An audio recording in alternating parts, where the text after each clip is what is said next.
There's a couple of famous races, or probably three. There's the Rolex Sydney to Hobart, the Rolex Fastnet, and then there's a Transpac, and we've been fortunate to win every one of them. We're the big fat heavy guys from the UK, you see, manned and crewed by Aussies. But for us, if we're going to have any chance here, we do need a bit of a blow. Any one of 5 boats could win this race, and I think it's going to be a tough race. And it's an honour for us to be in the race again, and a privilege to be racing against all these guys. And may the best team win. We're very focused on safety and making sure the boat is 100%. And if we are unhappy with anything we see along the way, we'll be turning around and coming back.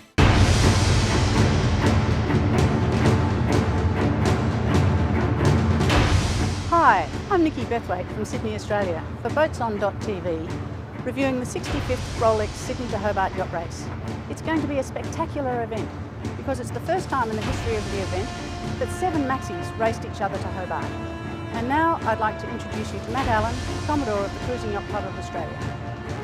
Well, the club is ecstatic with not only the entries, with having 100 yachts hitting the 2 start lines at 1 o'clock this afternoon, but also just the coverage of the race and the excitement and the build-up of having what is really the best fleet of big yachts that have ever started in any race anywhere else in the world. So it's very exciting for the club, and it shows you that the Rolex Sydney to Hobart race is continuing to grow and is really the world's leading ocean race of its kind.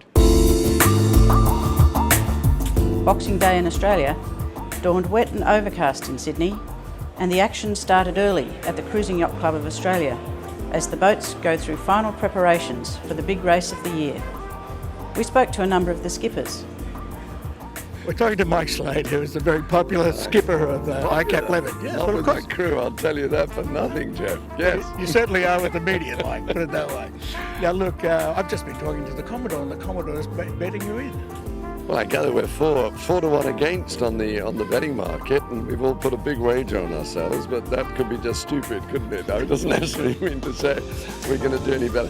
What the guy's looking at is it's southeasterlies, flicking sort of westerlies. So if we've got a decent 12-hour upwind and we can lay a bit, we should be quicker than the other 2 RP boats that we're particularly concentrating on, obviously Alpha and Wild Oats.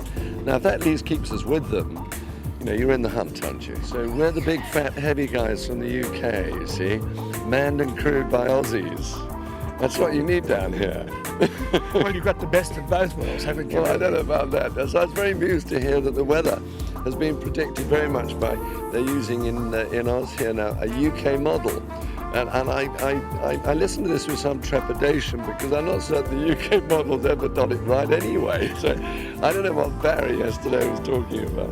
It's been an amazing week because twice a day it's changed. It's this cyclone that's making it different. I've done now 3 and they've all been downwind kite races. The last 2 have been shirt sleeves. And skippers don't like a rough race because it hurts everybody. It's a pain and it's damage and it's dangerous. But for us, if we're going to have any chance here, we do need a bit of a blow.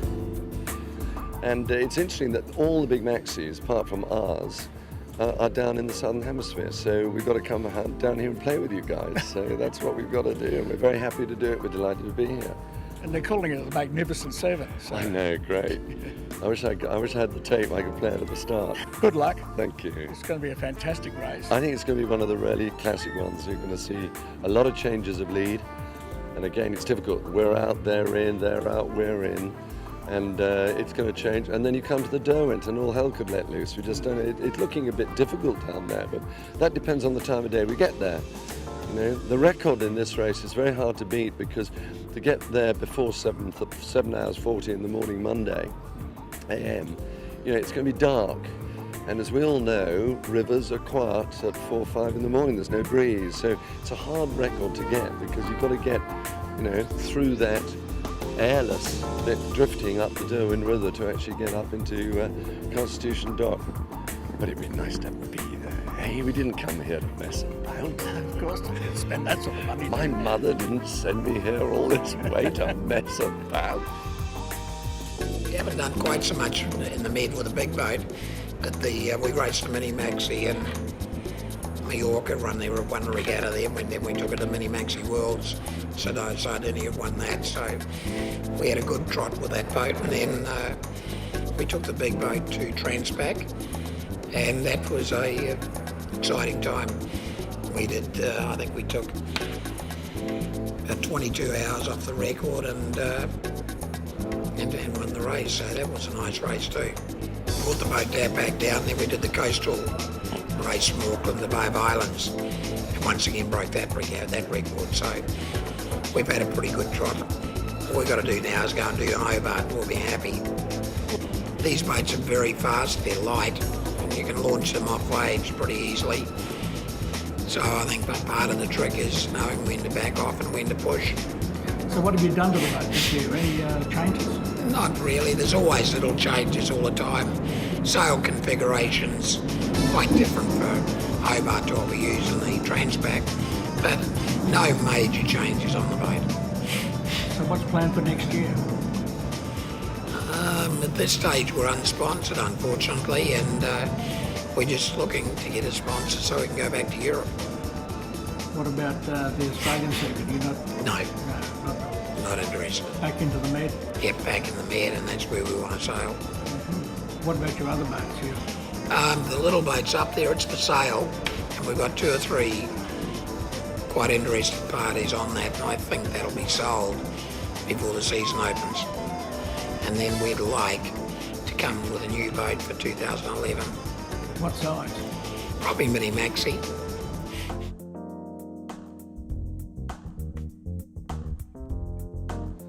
Victorian sailor Grant Warrington has had his share of problems in the Rolex Sydney Hobart.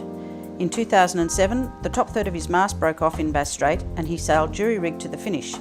This year, on the way to Sydney in Bass Strait, he was fully dismasted. Minutes after, he phoned Neville Crichton of Alfa Romeo to see if he could buy his spare mast in France. It was 2 weeks to the start of the race.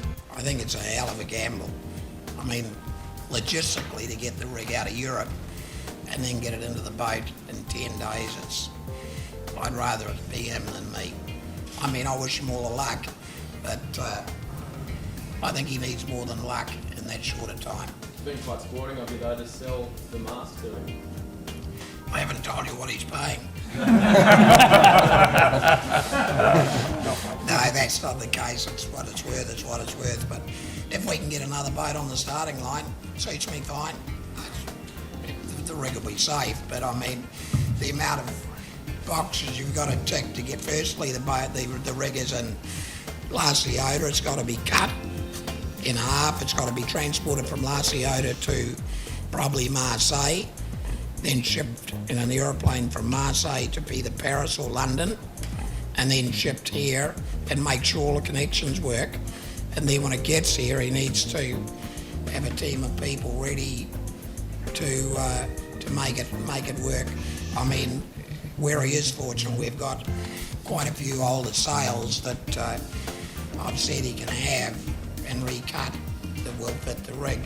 So at least he's got a sail inventory that may not be brand new, but it will work on that rig for him. But my gut feeling is that he needs a hell of a lot of luck to make it work. Well, it's only a few days before Christmas and it's a bit like opening a Christmas present, but of course the problem is we've got 2 pieces and we've got to join the other part to this part, so that's our mission for the next 2.5 days. And work starts pretty much immediately? Yeah, absolutely. The guys are all here on standby and they've been waiting for the truck to turn up, and we've just unloaded it and stripped the wrapping off it. So yeah, now the hard work starts. You can see the suits on and the grinders will be out to sand the carbon and prepare it for the sleeve. And it'll be round the clock for the next? Absolutely. Yeah, we've got shifts running right through, so to be able to get it done in time, we have to work round the clock. So it's certainly going to be a big job, but we've got the best guys in the world doing it, so we're very confident that they'll get there. And in very simple terms, how do you put the 2 pieces together? Well, first of all, in about 600 millimetres from each end, we make a sleeve on the inside, put some packaging tape on and make actually a sleeve, and then we cook that off and slide it halfway out and then glue it in position and slide the other half of the mast over it, and so the whole thing's glued together. And then externally grind the taper in it and wrap that with carbon fibre. So it all sounds pretty easy when I can say it in 30 seconds, but it's a very, very important process that has to be done critically and carefully. So And there's some cooking involved. there's some cooking involved, a little bit like baking a cake. Yes, it's all got to be brought up to temperature. This carbon fibre has to be cooked at 100 degrees C, and most importantly has to be ramped up to temperature over a very slow time and a very accurate time. So it's very important that that's done carefully. Well, we have tentatively booked a crane for 6 o'clock on Thursday morning, Christmas Eve. So that's the time. We would like to be sailing that afternoon. One of the new mini maxi yachts to come onto the European circuit this year was Ran 2. The owner is the Skype inventor Nicholas Zenstrom. We spoke to his skipper, top UK helmsman Tim Powell, and his navigator and UGRIB weather prediction systems inventor Steve Hales. Well, we started thinking about the design of Ran in June 2008, and we spoke to a few designers, and we settled on Udall Volek as our designer. We chose the Mini Maxi class because at that time the class was growing quite quickly, and we wanted to be in a fleet of competitive racing. The boat took 10 months to build and was built at Green Marine in Lymington, UK. We launched it in Barcelona in Spain in April 2009, so earlier on this year. And we've basically had a full racing season in the Mediterranean, and then took the boat to the UK to do the Fastnet race, and then back to Mediterranean to do the Rolex Maxi Worlds and the Middle Sea race before coming down here to Australia to compete in the Rolex Sydney Hobart race. Yeah, well, we spent a long time during the planning stages of, optimising the boat, and that was, we looked at other boats of a similar size and what they had done. We looked at the TP52 fleet, which is, very cutting edge in terms of deck layouts, and although we are a different boat in terms of having to go offshore, we used a lot of those ideas from the TP52 fleet and brought them onto the bigger boat. Everything on the boat is bespoke. It is a one-off boat in pretty much every aspect. We have our grinder pedestal is kind of hooked into a rotary pump for the hydraulics, so we can control various aspects of sail control and mast control with the hydraulics. Everything has been, as I say, given a huge amount of thought, and the end result is kind of the boat that you see. We get our sails from North UK, and our designer is a guy called Mickey Eckhart, who's a very accomplished sail designer, and we're just starting to get into the new North technology, which is the 3DI technology, which is the next step up from 3DL. 8 grinders can hoist the spinnaker up, which takes approximately 2 or 3 seconds to get the spinnaker to the top of the mast. And they're big spinnakers, 500 square meters. And then when we come to drop the spinnaker, we have a retrieval system where again we can put 8 grinders onto a drum downstairs, and the whole spinnaker just gets sucked down into the belly of the boat, so to speak. And to be honest, we can drop the spinnaker quicker on a 72-foot boat, and most people would be able to drop a spinnaker on a 45-foot boat. John Williams, who designed our winch system, he is from Oracle based. He is based with Oracle, and a lot of the ideas have been kind of things that have come directly from America's Cup boats.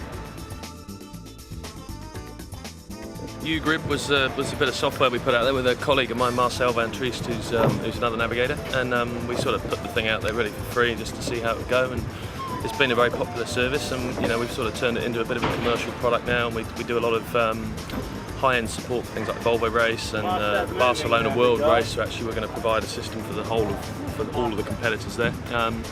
And I really enjoy just everywhere we go we sort of bump into people who use it and hopefully get some benefit from it. So yeah, it's been a good fun project.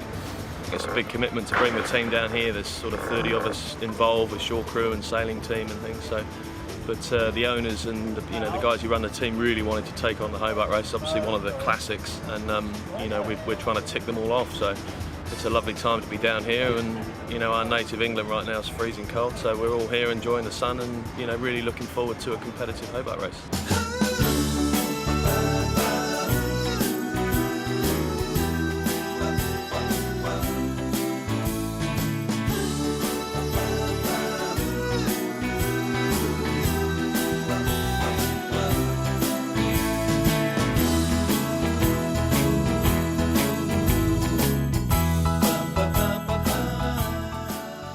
Bob, we're on the dock at the start of the race.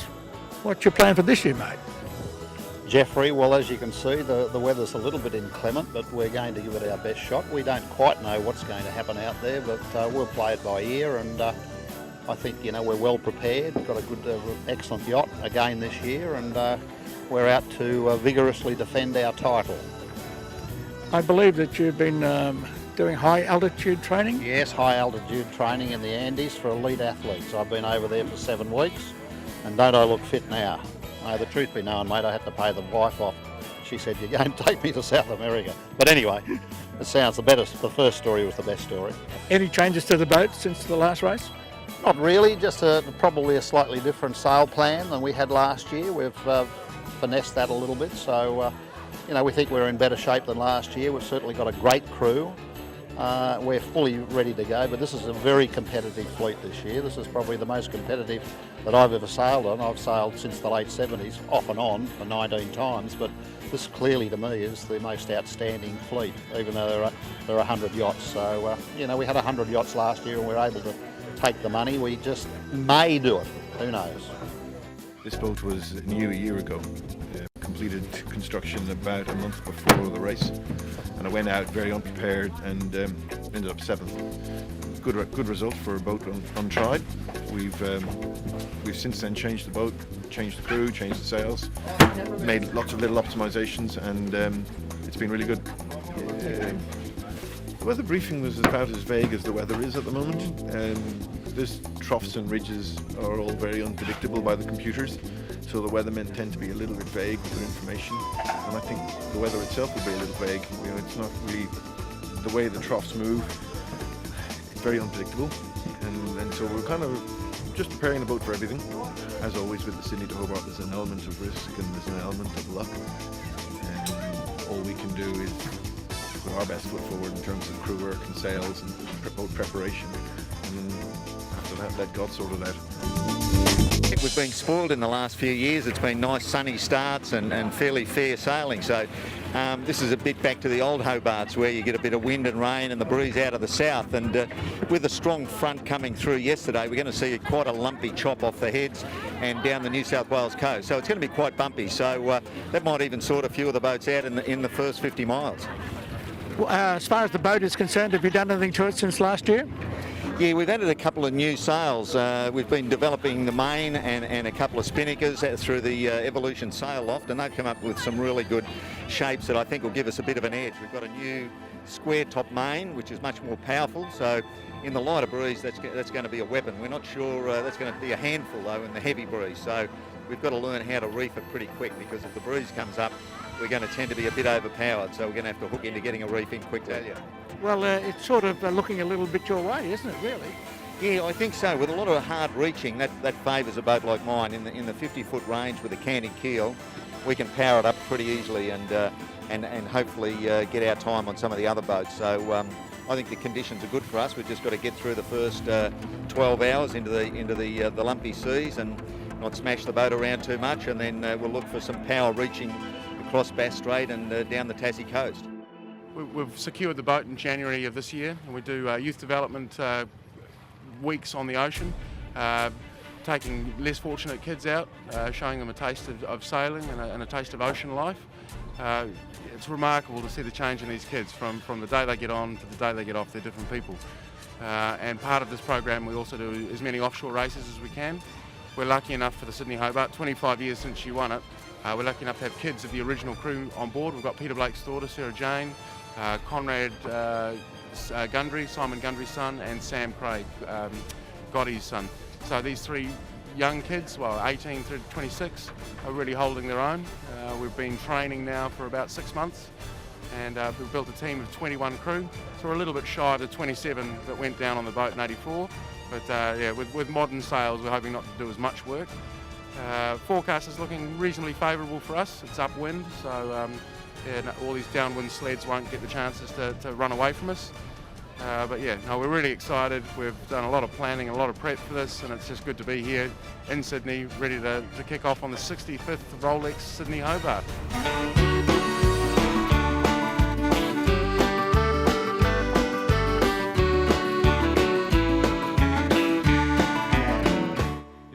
Yeah, it is our first time turning right. Usually we turn left to go up at the Whitsundays. We've done that about 9 years in a row now, myself and my wife Kim. And this time we're going down with a whole lot of cruising friends of ours. Well, actually, we've got 7 people in the crew. The difference between our boat and some of the go-fast boats is the fact that we've got toilets at work. In fact, we've got 2 of them. And we've got 2 fridges, we've got 2 coffee machines, got 2 water tanks. So we're just we're looking forward to having possibly a more comfortable cruise in some of them, but we are expecting a bit of rough stuff coming into Hobart. So we're hoping that the weather's going to change a little bit. Is it cocktails at 5, John? Well, we can pretty much have cocktails at any time during the day because we've learnt that it's 5 o'clock somewhere. We just have to try and figure out which country it is.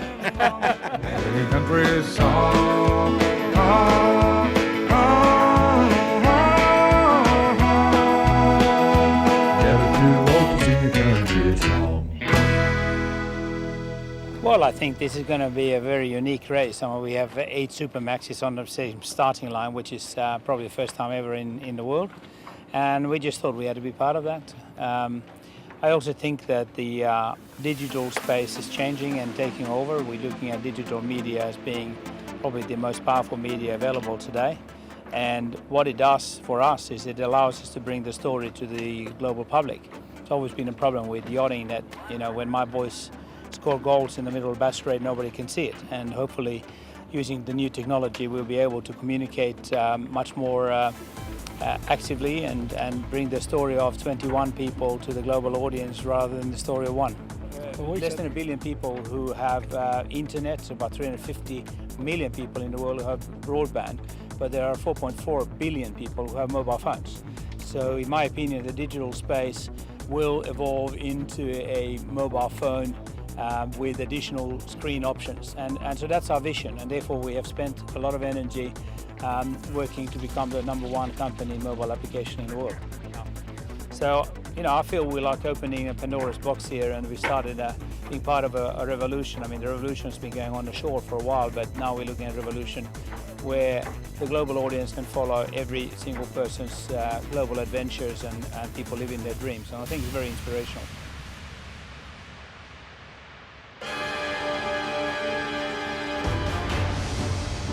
Before the start of the race, all the yachts have to check in with the starting boat. And new boats have to show their storm sails. They're the ones with the orange Dayglow panels.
3:45. We've got just less than 4 minutes. It's got a big port end bias, so it's going to be all the boats going down to the port end, looking like lots of chances of boats coming together very close at the end. It's going to be exciting, but all at the port end could well be the sound of breaking carbon, I think. So we'll see. Port 3:30.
In front of Rapture, their cameraman, Scott Alley, catches Bob Steele's last year's winner, Quest, and as they reached the head's turning marker, they hardened up to go behind Alistair Moore's Lion of New Zealand.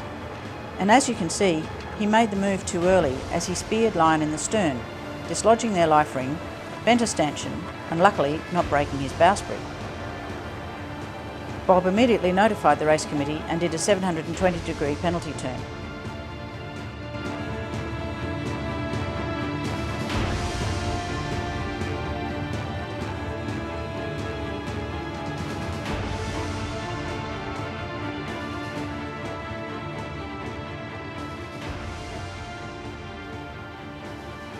Behind them, more incidents were occurring to the second wave of boats coming through.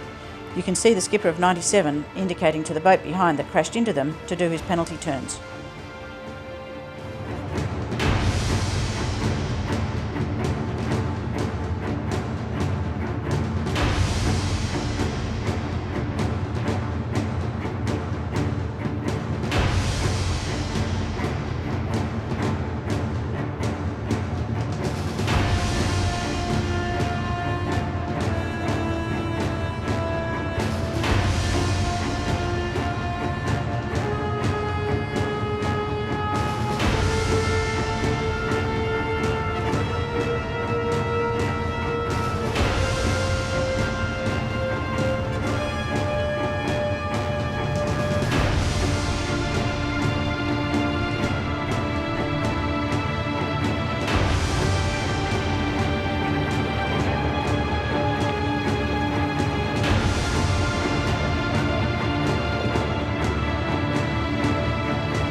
Meanwhile, after all the boats have left the harbour, Etihad Stadium was still there. At the start, they couldn't pressure up the mast and keep it straight.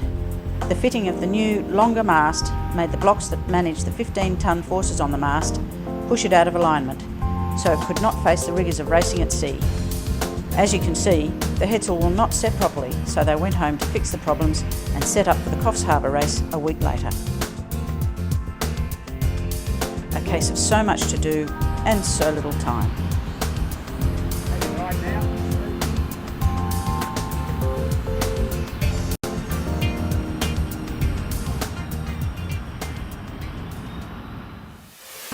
Before crews can participate in the race, they have to go through a very comprehensive safety drill, should they ever need to abandon ship, even professionals like Wild Oats 11. We were at the Drummoyne Pool in Sydney for the crew to go through their safety drill.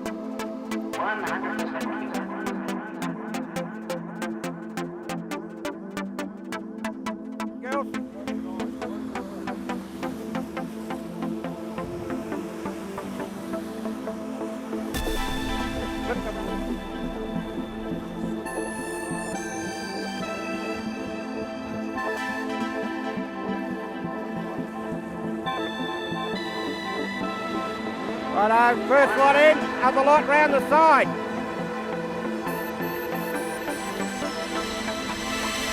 Few other ones around the raft.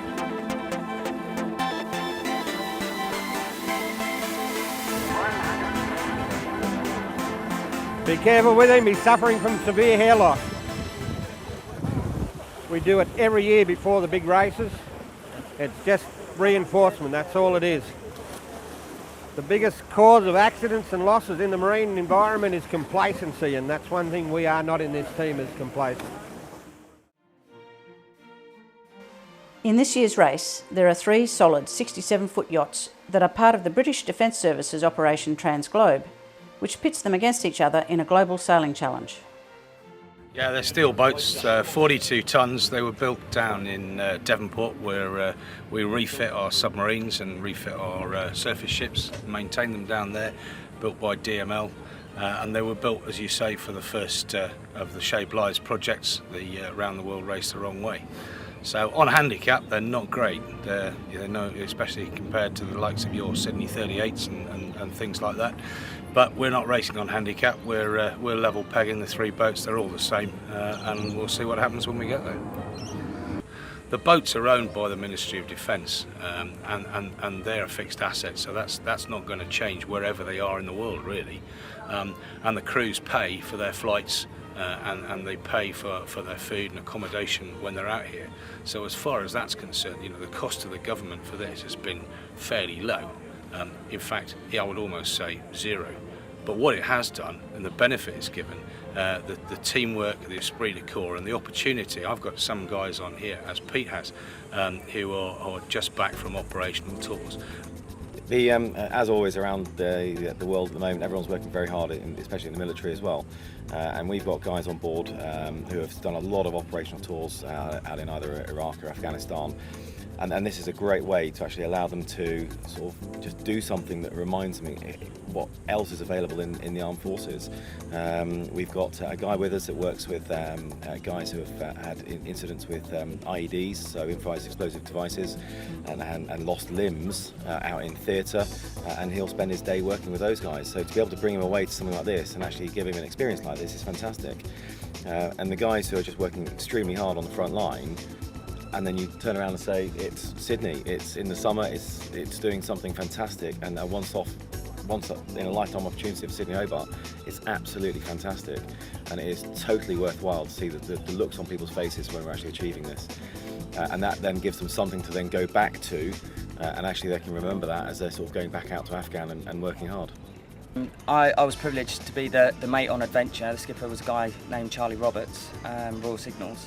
After we had a bit of a blow through the initial start of the race, early the following morning, Kumalu put out a mayday and that she was taking on water. So we managed to establish comms with them, and we diverted off the race to go and give assistance, and touch wood, everything went very safely and we got everybody off. They transferred to the life raft, then come down onto our boat. We took everybody out the life raft and got them all sorted out and made sure that they're all happy and contented as best they could be. And we then diverted from the race to liaise with the Australian Navy, where we transferred them, and then we rejoined the race. Once we got the Sydney Hobart out of the way, we're going to be the guys are going to be picking up the boat, taking them through to New Zealand, and then there'll be a Southern Ocean leg round to Montevideo, and then the boats will be going up into Antigua. I'm going to rejoin the boat in Antigua, and some of my guys will as well. And we're doing the Antigua Race Week with a race team on there. Again, all three services back together racing, a slightly different style of racing. So again, it'll be a slightly different team. And then they'll work their way up the eastern seaboard and then across to the UK for a finish in the summer.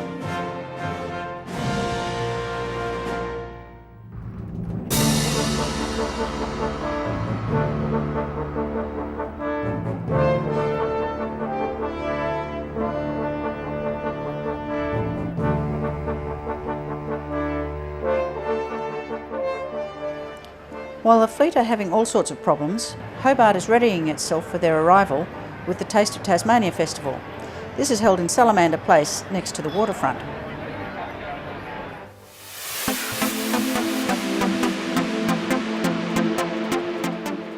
"60 miles from the finish, Alpha is in good pressure in Storm Bay, heading for the Derwent. Wild Oats is 20 miles behind, and Leopard is to sea, another 20 miles behind her. Be calm." We talked to Mike Slade from the press room at Constitution Dock in Hobart. Keep a nose to go slow and offshore. I don't want to be sucked in to Tasman beaches and all down into Port Arthur. You could be there for the rest of the holiday. So that doesn't make a lot of sense to me. Then we're looking at Tasman Island and going up to the organ pipes at about maybe midnight, 1 in the morning. In Storm Bay, passing Cape Rowell, with the pressure building, Alpha drops their number 1, bears away and heads for the Derwent's Iron Pot, setting a small Jenica.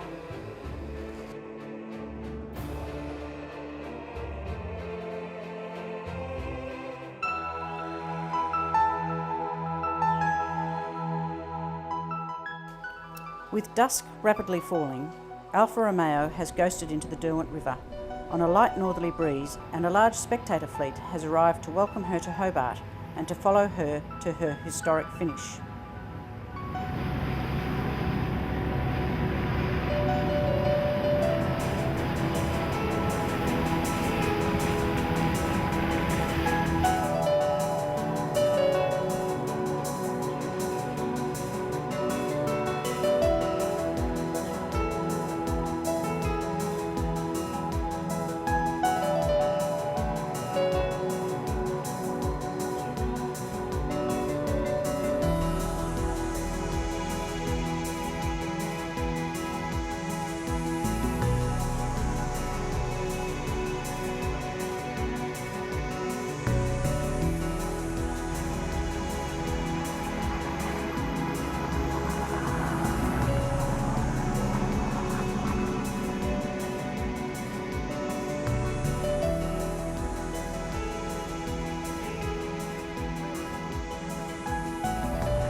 Heading on towards the northern shore, Alpha's crew work hard to keep the sail set in the breeze that is dropping. Setting a new headsail, letting off the halyard as the wind is easing, they put in a tack. Now, with the sun setting on the other tack, they are illuminated by the moonlight and the flash of the photographer's cameras.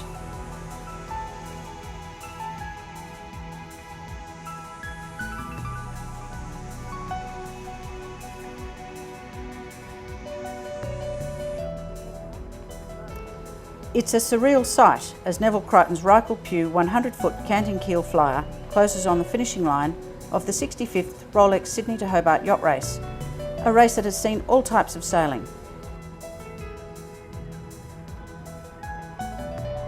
Spinnaker starts, first out of the heads, heavy sailing night 1, becalmed on the New South Wales east coast, an easy run over Bass Strait, more calms on the Tasmanian coast, then a good sail across Storm Bay and now a drift up the Derwent.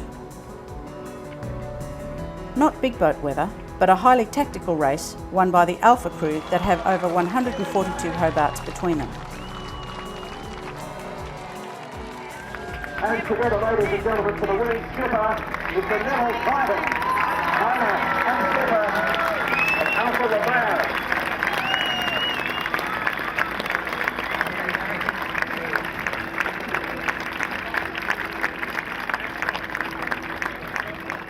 Over the past few years, this race has certainly seen quicker boat speeds. As you know, in 2005, Wild Oats 11 set the race record of 1 day, 18 hours and 40 minutes. Sister ship Alfa Romeo, though, was barely an hour behind that. 1 day, 19 hours and a little bit. That was pretty darn good. Many hungry newsrooms in the country forget that this is a wind-driven, weather-dependent race. Well, they're here now. That's the main thing. This year's Rolex Sydney to Hobart didn't set record times, but it did set record frustration with the lack of wind, certainly in the second day and the second night. That meant endless sail changes by the crew, so if they looked tired, they had good reason, justified. A few questions for you. Most notably, number one, how does it feel? Feels fantastic, and the welcome here in Tasmania is just unbelievable. Thank you, everybody, for coming out.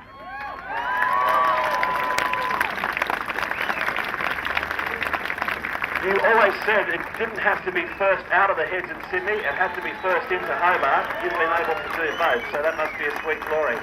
Yeah, that even felt better, but that was only the very short part of it. The rest of the 2 days coming down the coast was hard work, and it was good. The boys did a hell of a job on the boat, and it was very, very close racing. Snail's pace for a lot of it. Did that frustrate you? Yeah, I'm sure it was frustrating, but that's part of yachting, unfortunately. If the weather gods are good, you go and break the record. If they're not, hey, you still win the race, but it takes a little longer.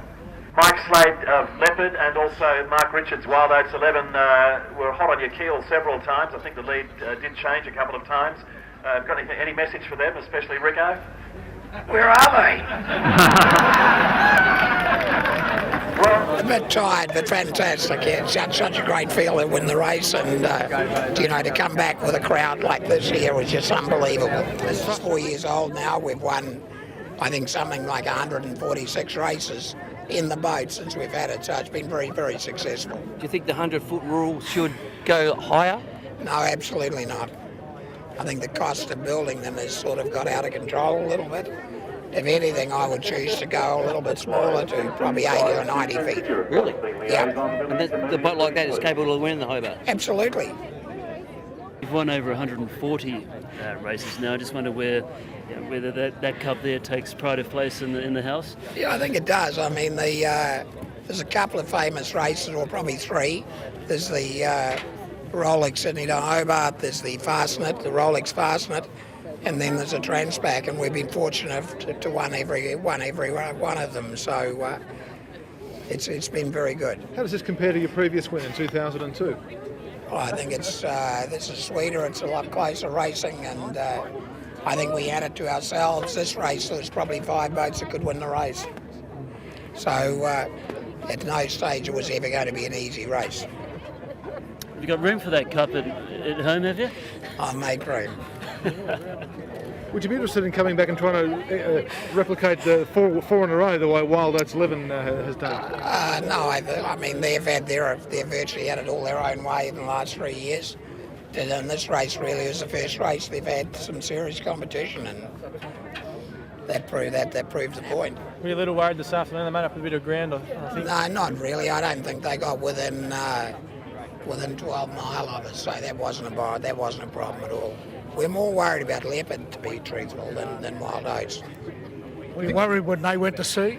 Yeah, we were, because we couldn't cover both boats. We weren't sure whether so we virtually went up the middle and tried to take a piece of each of them, but if the wind had come in the wrong way, it would have suited leopard and we would have had a problem with them for sure. I'm definitely a Kiwi and I support the All Blacks.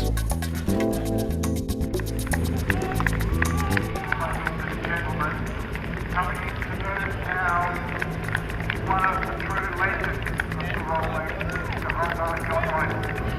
Well known to women as an enormous race. So please, as he lines up, could I have 3 cheers, please? Hip hip. Hip hip. Hip hip. Well done to women. It was a very tactical race, and we never had a look in really. They had a little edge on us for the first night. The next morning we were in a big parking lot together, and they got out first and sort of put 20 miles on us before we knew what had happened. So that's the way it is. But well done to those guys, and fantastic job by the Wild Oats team. I mean, 5 Sydney to Hobarts have had 4 wins in a second, so you couldn't really be unhappy with that. It's a hard life. Yeah, that's right. But that's the way it is. That's yachting, and we'll be back next year for another crack at it.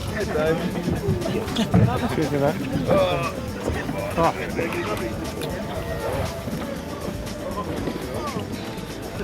Well done. Yeah, well done. Really well done. Tough well today. Tough race. Never mind. Good try. You really did well today. Yeah, no, the boys did a great job today. Yeah. Everybody did. One of those races, but it was still a good result. Of course it was. It's a good result. It's the best we could pull off. Yeah, So. you're right. Anyway. Well done. This Well means done. we're coming back next year.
Mike Slade and his top crew must be feeling a little disappointed. But at the dock, he explained their tricks, or lack of. Mike, how are you, mate? How are you, mate? Welcome to Hobart, mate. Well, it's a great day. It's a great day to be here. What a lovely time to arrive, just in time for a damn good breakfast. You missed last night's drinks, mate. Well, I know I did, but they've got a black velvet fine, like Guinness and champagne. That's what I'm looking forward to now, Jeff. And you'd understand that. That's the right thing to have after these shocking race. An absolute shocker. Do you want to tell us about it? Well, not really. I'm going to have to sort of think about it, what I feel about it over a long period of time. Was it worth it?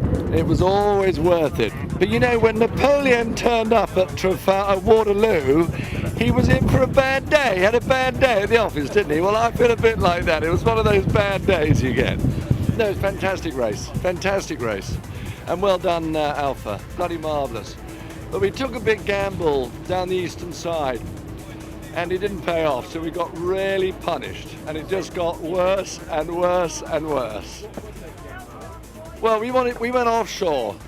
So there's no point in following Alpha's tracks. They had about 20 miles on us. So the answer was to go offshore. They went inshore. Wild Oats also came inshore, and we just got locked out. We just had about 4 shutdowns, and it was frustrating as hell. So we took a gamble because there's no point coming second. I wanted to try and beat Alpha. So I wasn't going to do it just following him, was I? So we went offshore to go all the way round. We just got stuck and we sat there for hours and watched them all go away. Yeah, no, before that. No, that whole east side, we decided to do it on the outside rather than going up the inshore. And that cost, we got punished, that's all that matters. Well, that was Tasman Island was the worst I've ever come across. There was no wind and appalling seas. So well done, I mean, Loyal will have got through it, and here they come, I think. And they will have got through it, but, you know, it was really nasty. And of course, it's a lee shore, and you've got no steerage because there's no wind, but these seas were huge. And that took us a couple of hours, you know. And Alpha and Oates are already gone up, you know. The rich get rich and the poor get poorer, but I mean, that's what the game's all about. So it was a shocker, but we loved every minute of it. And we'll be back to do another one, I hope, one day. Glutton for punishment, I am. Dr. Ray Davies from New Zealand, he's one of the top tacticians in the world, does all the major races. Ray, would you call this one of your best? No, probably one of my worst. We had a great start to the race, and we were sticking to our game plan, and the conditions were ours at the beginning. The boat was going really well. We were marching away upwind, but then, you know, even through the next day we were going well, hanging in there in the reaching conditions, and then they just started gradually sailing away on the Alpha. We managed to hold Wild Oats for a long time, and then both started separating. We thought we'd go for the gamble to try and pass Alpha rather than defending, and so we took an offshore route down the outside of Tasmania. For a moment there we thought it might work quite nicely for us. We picked up a new southeasterly breeze, and then all the breeze around us just lifted, just evaporated, and we're sitting out there with no wind at all. The rich just got richer. Well, isn't that sort of this area, isn't it? That sort of sailing, isn't it? Yeah, it's a tough race to win. You really have to be on your game to the very end, and today Alpha did a really thorough job, defended both of us, kept themselves in a nice controlling position, and sailed smart and fast. So what's for you now? Where do you want to go back to Europe? Yeah, a couple of weeks off and then back to Dubai for some RC44 training, and then the RC44 regatta at the end of the month, and then the Louis Vuitton in Auckland, and then a full-on season next year with the 52s and the America's Cup racing. Are you going to be in Valencia in February? No, I won't be in Valencia, but we'll just be with Team New Zealand, just preparing hopefully for the next one. Hopefully these guys resolve it all in February, and then we can really focus on the next America's Cup. They're talking about the sales of Alinghi at the moment and where they're made, etc. Under the deed of gift, do you get any words on that? Yeah, no, it's a debatable one for sure. So we'll have to see what the juries rule. You can see both sides of the argument, that's for sure. So that's going to be an interesting one. Those two 90-footers in the Med, what do you think that sort of racing will be like? Oh, it's going to be incredible. I don't know if the racing's going to be that fantastic for the guys on board, but it's going to be pretty thrilling. It'll be one of those special moments when we see them line up together, and there'll be many eyes glued on that. But I think the actual racing will be quite boring. What about the wing mast? Yeah, fantastic. The wing mast, it's great. Great to see that sort of development going on such a big scale. What a massive achievement. And it's clearly a lot quicker than the soft sail, and hang on a sec, I'll come massive technology going into that campaign, and it's just great to see. It's just a shame that it's taking so long to get it organised, isn't it, really? Yeah, well, it's a shame for everyone else, having to sit back and wait. But, in one sense, it's good to see the development going on, but really we'd rather just have some good, solid racing going on. What about the RC44s? What's in store this year? Yeah, we had RC44s, we won that this year, and same team going into next year. We're doing a lot of training, and hopefully we can defend our title with Peter Harriman and the No Way Back team. It's pretty exciting racing though, isn't it, really, in those little boats? Yeah, the RC44 racing is really good. It's the boats are designed to be able to sail in quite light conditions, so you hardly ever have a day where you miss racing. In 5 knots of wind, most of the crew are hiking, so they really power up well. And the boats are all one design, so you can't beat that for good close racing. What about the Louis Vuitton in March? Yeah, Louis Vuitton coming up in March, can't wait for that one either. We've had a first and a second. We hope to put another bullet back on the board. We're all training pretty hard for that one.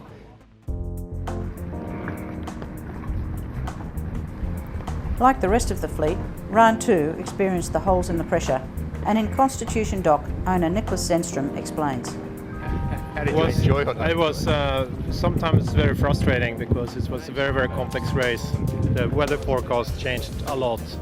We knew that from before the race that the forecast was changing, but actually when we were out there, it was very different from what we have seen before. So we got parked up way too many times than we had wanted to, and it was a bit, in times, very, very frustrating. But yesterday afternoon we had a fantastic run.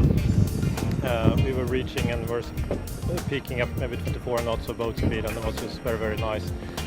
And also today was also a very good day, this morning and last night. We had a few stops and goes, but so we now we just have to wait and see. We're very happy we beat Alpha on corrected time, and now we just have to sit here and wait for the other boats to come in and see how we will do. And we heard a lot because we were really in the middle of I think some of the bigger boats where they got ahead of it, and smaller boats didn't get the worst of it. And I think we were just in that spot where we got the worst of it. So we hoped that was our bit of bad luck for this race, but then we got more bad luck, and also the second night. So we were really parked up for many, many hours. So we used our drifter quite a lot, and but that's yacht racing, and specifically that's how it is with offshore races.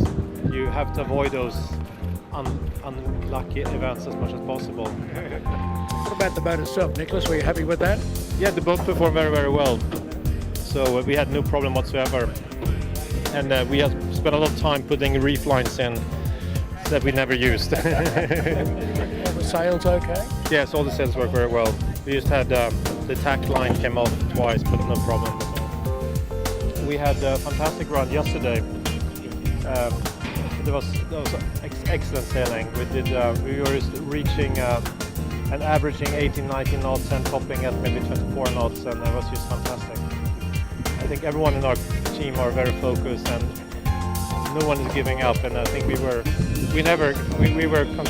focused all the time. So that wasn't a big problem. It was a bit frustrating from time to time, but then you just have to live with that and move on and sail the best you can do. And you can have to recalibrate your objectives as well. And so we started to realize that our objective was at least to do everything we can to win our class.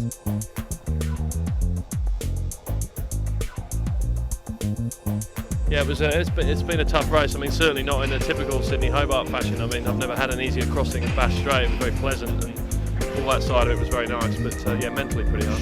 I think all the models struggled a little bit. I mean, certainly we had, I think most people had more of an upwind race, a little bit more breeze for most of the time. But actually, shortly after the start, it started to pan out. I mean, I think the models caught up quite quickly with what was going on. But yeah, I mean, it's certainly when we left the dock, we thought we were in for 20 knots upwind, which is what this boat does, absolutely excels at. So, we had a bit of that at the start, and we launched out into an early lead, but quickly that sort of turned around. This boat doesn't go that well in light air. In truth, it's a it's a flyer upwind and a bit of breeze, but the light conditions are harder for us. And I think we've actually done a reasonable job there, and only time will tell how it pans out overall. Bob Steele, the skipper of Quest, the TP52, is now back in Hobart after winning the race last year and drifting down this year. Bob, how'd it all go? Well, Jeffrey, to say we had a bit of bad luck would be an understatement. I actually deliberately arrived here at 2 o'clock in the morning, believing that there'd be no Cub reporters on the dock at all, only to walk straight into your clutches. And here I am at 2 a.m. in the morning. I was just about to sneak off to the airport. My beautiful wife came down to see me, and she said there are no flights leaving, so I would have stayed till the morning. But anyway, you've caught me. No, look, our race sort of started off quite poorly because we sort of ran into another yacht very early on, just going around the first sea mark or going out of the head. So we had to do a penalty turn there and apologise to the people that we ran into. And then, we picked a big hole, a big fat hole with a big rain depression, and sat there for not too long, but at the end of the day, we're 30 miles behind. Then this afternoon, Mother Nature reminded us of how powerful she is, and hit the fleet, or hit us anyway, with a 35, 40 knots of breeze at times, and kept it up for 6 or 7 hours, which we, all complained bitterly to her about, but she took no bloody notice of us.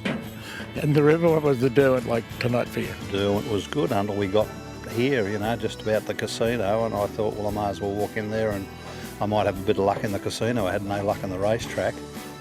Anyway, the breeze started dropping out, so we just drifted across the line in front of the big American boat, Raptor I think it was, and they'd been in front of us the whole trip, and in the last 20 metres we pinched a spot over line on them, but that was our day. But I was proud of the guys. I mean, they worked well. We had a tremendous team. We made one decision which was our downfall, but you really couldn't have foreseen that it was going to be so catastrophic that we would just tack into this wonderful hole.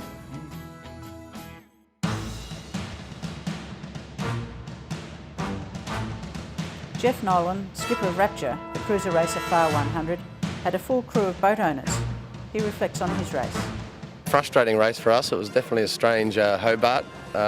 Stop and start really is the best way to describe it. We parked about 3 or 4 times and watched the rest of the fleet catch up, and then took off again and parked, and it was a series of events like that. But all in all, a good Hobart, and we're glad we did it. A few little damages here and there, but that's yacht racing, and we're generally pretty happy with ourselves. I think we have 14 captains on board, but which was great pool of knowledge, and everyone really champed in. We're all Indians this time. We had Matt Humphreys, our sailing master, so he guided us along, and we did really well. We were happy with our performance with the crew, and the boat went well. It's just it's hard to race a draft horse against thoroughbreds.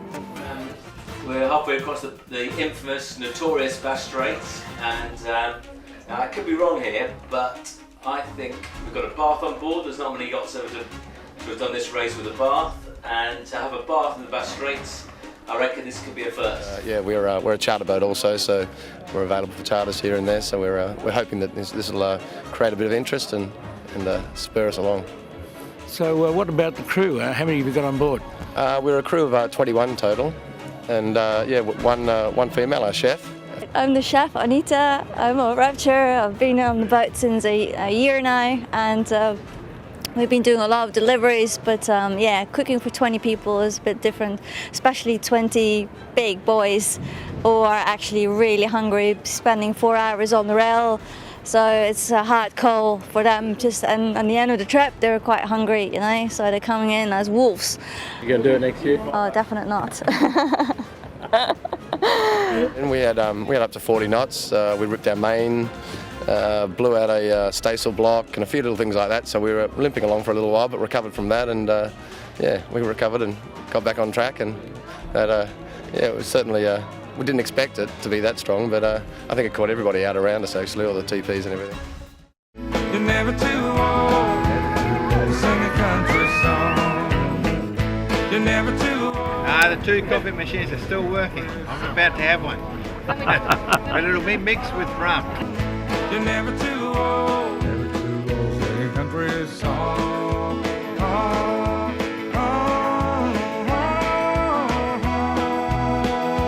Never too old to sing a country song. Over the next 2 days, the fleet drifted in.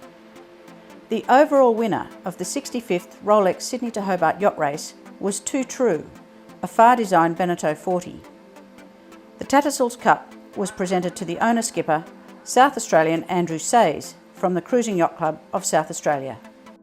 The first of these boats came on the water in Europe about late April last year. So, as people who watch this race know and who compete in it, the harbour, particularly in a downwind start, is always potentially eventful. Boats are coming in at varying speeds with spinnakers up and some with spinnakers down, and we're all converging on a turning mark, and there's a fair bit of jostling for positions. And my general experience in big fleets at the start of a long race is that people try and keep themselves fairly clean and give and take a little bit in terms of these things to avoid any significant problems, and that was our expectation, that people would conduct themselves in that way. We're in a situation where we were sort of sandwiched between a couple of boats with nowhere to go, and the incident occurred thereafter. To come in knowing that we were the provisional winners, there's just nothing like it. It's an amazing feeling, and the crew felt that all, yeah. And once we cleared the protest issue and we could truly sort of relax and enjoy, the fact that we're now winners, you suddenly think of the sort of company that you're in, the people who have won this event in the past, the sort of names and the legends of ocean racing internationally that have competed for and won this trophy. And it's just hard to believe that you are now in that company and part of that history. It's just an amazing experience.